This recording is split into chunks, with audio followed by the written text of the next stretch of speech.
Hey, Facebook. Been a couple days. Hope you're doing well. Hope everything is going good with your family. So, spent the little last couple days taking care of business and thinking about stuff and watching the Derek Chauvin case. And boy, I'll tell you what, I understand why I didn't be a doctor. And lawyers, they have some work cut out for them. But the thing with all the doctors and specialists and different people that came in from around the country, they brought a they just hammered in how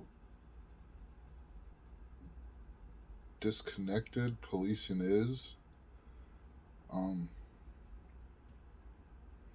it's probably a little bit more than what I should go into right now because the fact is this case isn't about policing. It's about Derek Chauvin.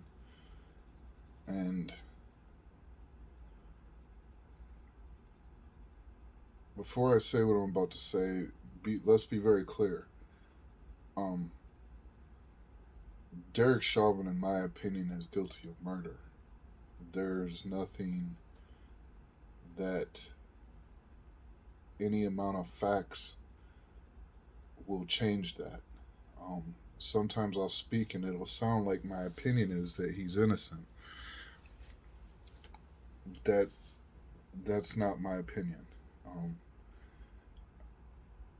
if the facts state that he's innocent for some reason, I do have the capacity to accept that.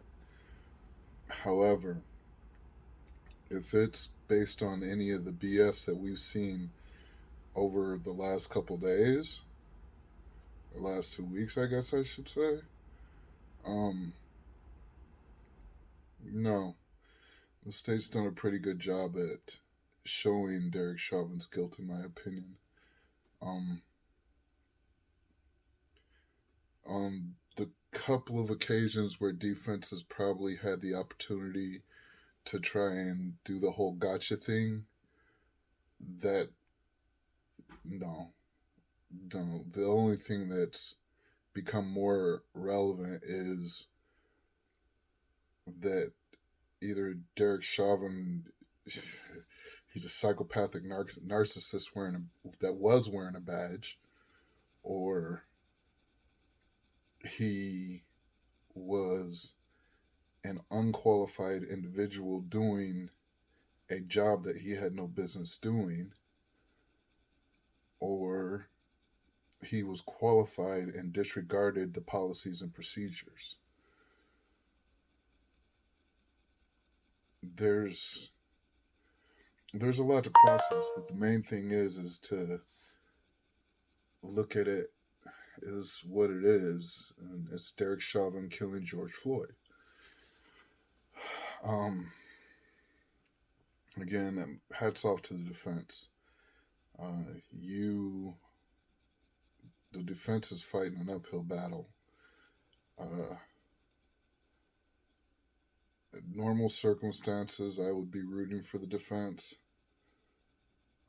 This one, however, as the state has brought out the sergeants and brought out the different people connected to the different um, training and facilities throughout the country as well as the state. It's just it's really shown how disconnected Derek Chauvin was to his training, as well as to the rest of the police force itself. Um, I mean, I have no doubt that he played a part in it, but the way the training officers and the way that his sergeants and lieutenants and people talk about him, they really didn't even know him. They knew who he was, so that to me that's an indicator that he wasn't really. I mean, I can't really say what it's like to be a police officer. Excuse me, because that's not something that I've ever wanted to do or something I talk to people about. Um, so being a police officer, I don't know how active they are with each other. I have on a couple of different occasions seen them working out together. Um, that is about that's happened rare. Usually, when I see something like that, it's because something is going on at one of their other training facilities, or they're chasing girls. That's usually the one that they're chasing girls. Um, but yeah, his his own coworkers are saying that he broke the law. They're bringing him in to say that they don't train police officers in these types of uses of force. They are saying that there are a lot of things that Derek Chauvin did incorrectly, and the defense lawyer, his rebuttal is usually to try and show that it is somehow connected to the policies and procedures, but the state time after time has gone through and essentially brought in people that have made that any argument that he was justified in doing what he was doing for policy and procedure purposes. In my opinion, every witness the state's brought in has nullified that argument. Um, Again, that part just it speaks on, and again, this is my opinion. It speaks on how disconnected the police department and its individuals are from each other. If you look at this case, the state of Minnesota is doing everything it can to disconnect itself from Derek Chauvin, which, I mean, they should. What? Imagine if everybody thought that there were police forces full of Derek Chauvins. Think about how that one would go down. Um, States would have a big problem with that one. Now, with the medical examiners and pathologists and all the different MD professionals coming in, that's the part that makes things dark for me, because listening to them talk about the different ways that Derek Chauvin enacted his will on George Floyd, well, that brought the torture very close and personal.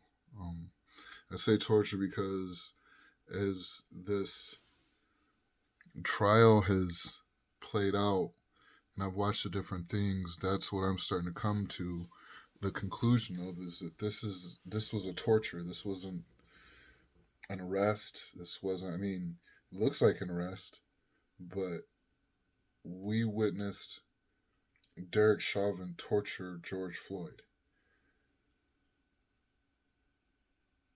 What type of human being has that in them? More importantly, how can you torture an individual when you're being recorded? He completely disregarded the fact that he was being recorded, and he tortured that man until there was no life left in him. And to hear it slowly described time after time after time, and then to literally watch the moment that George Floyd's life left him. You know, that's a level of anger that is really undescribable. Seeing that kind of just, it really made my eyes open to just how fragile life is, but more importantly, how valuable it is. Um,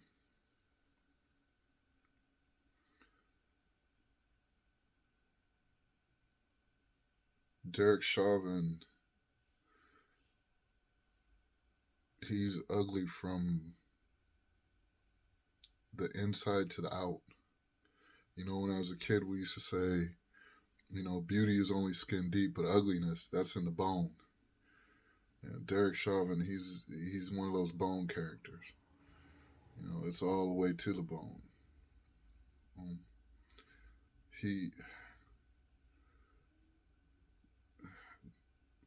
you know, death penalty for Derek Chauvin is way too good. You know, I don't agree with that whatsoever. I have said in numerous videos that he should get his sentencing consecutive. I hope I said that correctly. If not, I'll correct it later. But I'm just getting lost in thought right now as I think about this individual. You know,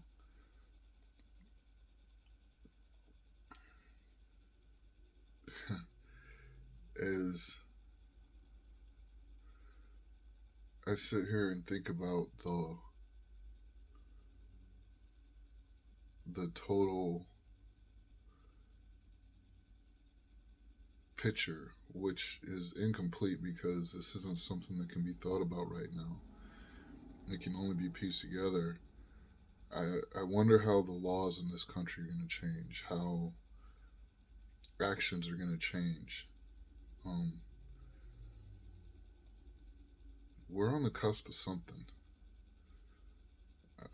I have no clue is what it is, but something is getting ready to change. Like there's just too many things in the world going on right now.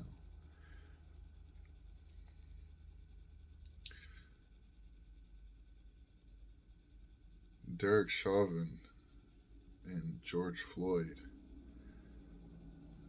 This I'm not going to say this is a straw that broke the camel's back, but what I am going to say is where this fits in is going to be interesting. Um, think about something.